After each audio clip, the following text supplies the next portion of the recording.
Recording in progress. Oh, man. CJ, when you look at the defense, especially to start the game off in that first half, what was working so well? Could you put your finger on what made all the puzzle pieces come together? I think it was the game plan discipline tonight. I think Willie talks about it all the time. Being able to kind of lock into the scouting report, understanding personnel, who you're guarding, spacing, getting to your shift, stick hand, understanding who can shoot, who can't. And I think we were really locked in, understanding what we needed to accomplish tonight.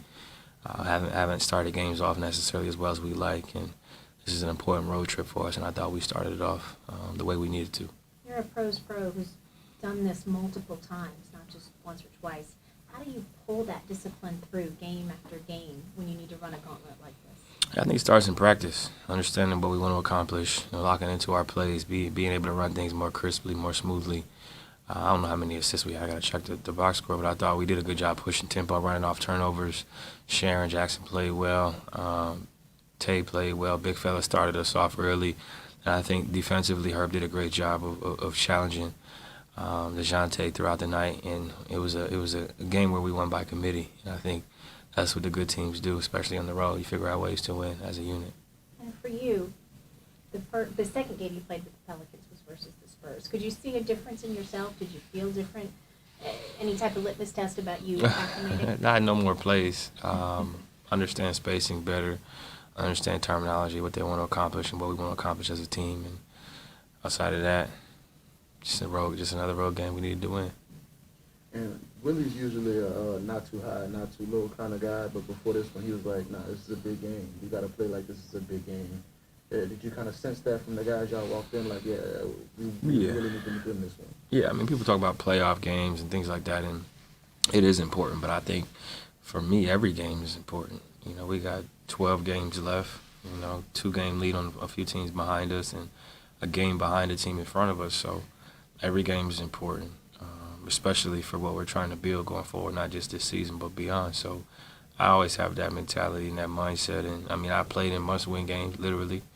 I've been in the play-in before. I've been in games, you know, that we needed to win in the regular season. I've been in elimination games in the playoffs. So, like, my mentality is you know, the same throughout, but it's just more so the team and players kind of understanding that, you know, although this was like, you know, a must-win, like every game is really important. It's going to matter when we get to April 10th. Yeah, and coming out of the All-Star break, you guys have 5 losses and 5 games where you won by 25-plus points. How do you explain just kind of the ups and downs you guys have experienced over these past 10 or so games? Yeah, we just got to be more consistent as a team. I think we're getting there. We had a close loss in Denver that I think we should have won, so we should be 6-4. But we've had some injuries. We've had, you know, COVID, obviously. You know, it's still here. We've lost some staff members.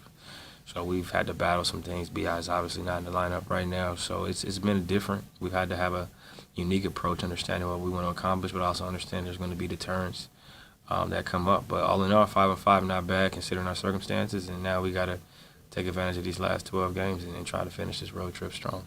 Yeah, you mentioned B.I.'s absence. I'm sure you guys are aware the record's not great when he doesn't play. Mm-hmm. So I guess what was the key tonight to kind of picking it up when his presence wasn't there? Just do it by committee. You know, everybody kind of continue to step up and fulfill different roles. You know, bench pushing tempo, guarding, defending, getting out and running. Starters defending well to kind of start the game. I think that helps.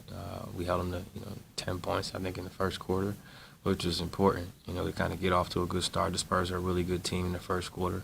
I think they're tops in the league. 28, 29 points a game in the first quarter. So I thought we did a good job. You got a Zoom question? Hey, CJ, when Jackson is as active on defense as he was tonight, how does that help you guys? It changes our team, and I thought it started in shoot around. We were kind of walking through things and kind of showing him where he needed to be at, on his closeouts, on his help, understanding he's guarding Johnson, who's a really good shooter and a strong player, and I think he locked in.